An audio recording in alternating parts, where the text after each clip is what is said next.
स्वागत है आपका वंदे भारतम में। आगे बढ़ने से पहले आप सभी से निवेदन है कि यदि आपने अभी तक हमारे चैनल को सब्सक्राइब नहीं किया है तो इसे अवश्य ही सब्सक्राइब कर लें और बेल आइकन को दबाना ना भूलें, ताकि आप आध्यात्म, ज्योतिष दर्शन, ध्यान व कई अनेक प्रेरणादायक कहानियाँ और कविताओं से अपडेटेड रह सकें। चलिए आगे बढ़ते हैं। हनुमान जन्मोत्सव की आप सभी को हार्दिक शुभकामनाएं।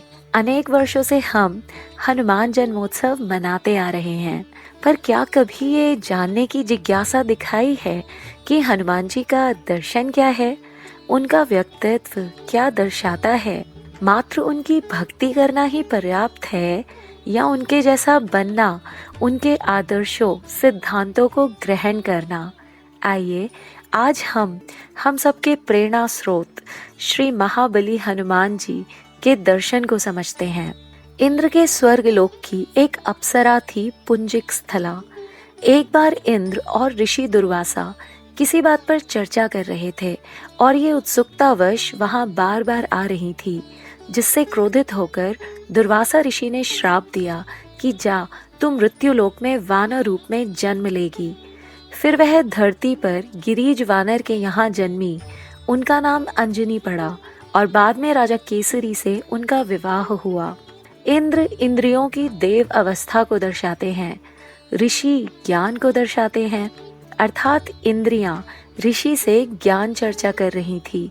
तभी बहुत सी ऐसी बातें सामने आ रही थी जिनसे इंद्रियां अनजानी थी, उनके बारे में नहीं जानती थी।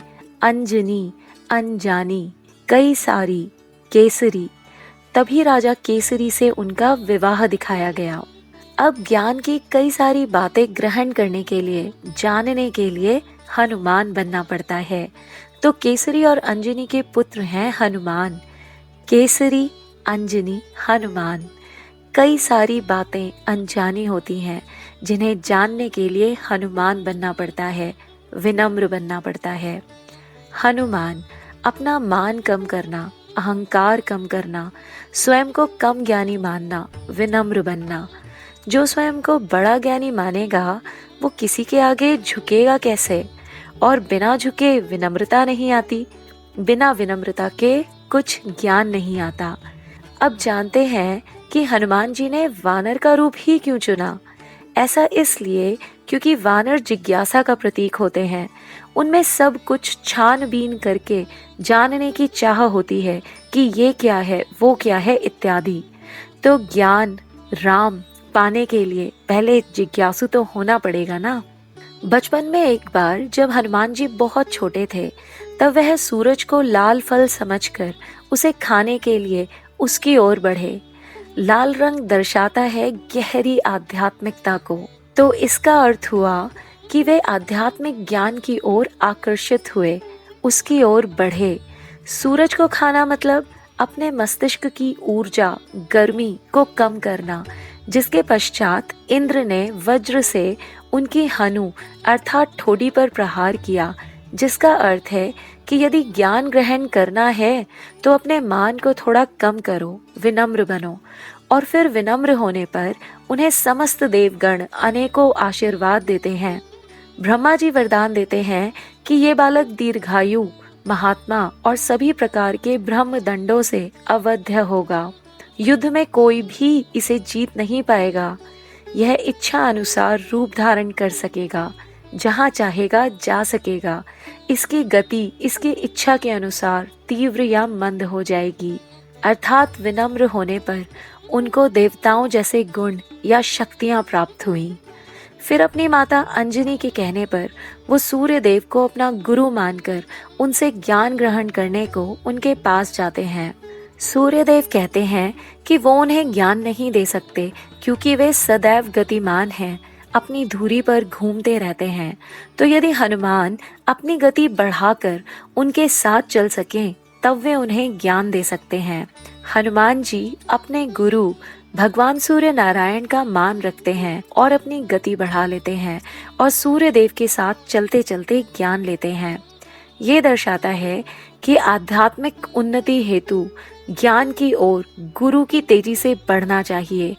एक बार किसी को गुरु मानने के बाद गुरु जैसा कहें विनम्र होकर उसका पालन करना चाहिए।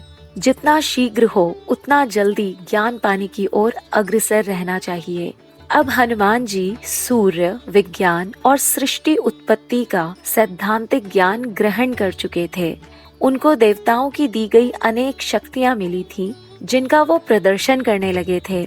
कभी ऊंचे ऊंचे पहाड़ लांग जाते, कभी मगरमच्छ की पूंछ पकड़ उसे हवा में घुमा पानी में छोड़ देते। वन में जा तपस्या करते ऋषियों को भी वे परेशान करने लगे थे। देवताओं से अर्जित की गई शक्तियों से कभी वो ऋषियों के आसन बदल दिया करते, तो कभी उनके कमंडल से जल निकाल इधर उधर फेंक देते। इससे ऋषियों की तपस्या भंग हो जाती थी। एक बार भृगु वंश के कुछ ऋषि यज्ञ कर रहे थे। तब हनुमान जी अपने मित्र गणों के साथ वहां पहुंचकर उनकी तपस्या में विघ्न उत्पन्न करने लगते हैं। ऋषि जानते थे कि ये देव अंश हैं और इन्हें भविष्य में राम काज करना है, तो वे आपस में विचार विमर्श करके निर्णय लेते हैं और हनुमान जी को श्राप देते हैं कि वे अपनी समस्त शक्तियां भूल जाएंगे। अभी उनके लिए यही सही रहेगा और उन्हें अपनी शक्तियां तभी याद आएंगी जब कोई याद दिलाएगा, और तब वे उनका फिर से प्रयोग कर सकेंगे। अब देखिए, ये प्रसंग दर्शाता है कि जब ज्ञान तेजी से आने लगता है या जब हम ज्ञानवान होने लगते हैं, तब हमें अपने ज्ञान का असामयिक, अकारण प्रदर्शन नहीं करना चाहिए।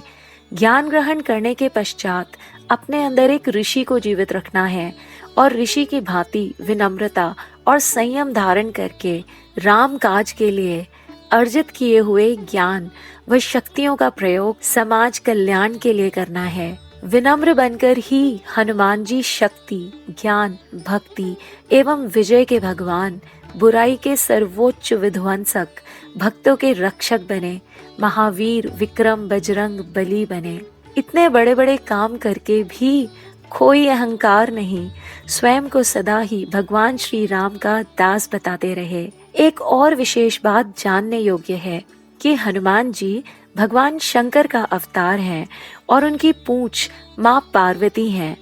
पार्वती अर्थात पा रहा वो अति, अर्थात सबसे बड़ी इच्छा, यानी देवों के देव महादेव को पाने की इच्छा, और हनुमान रूप में भगवान राम को पाने की इच्छा।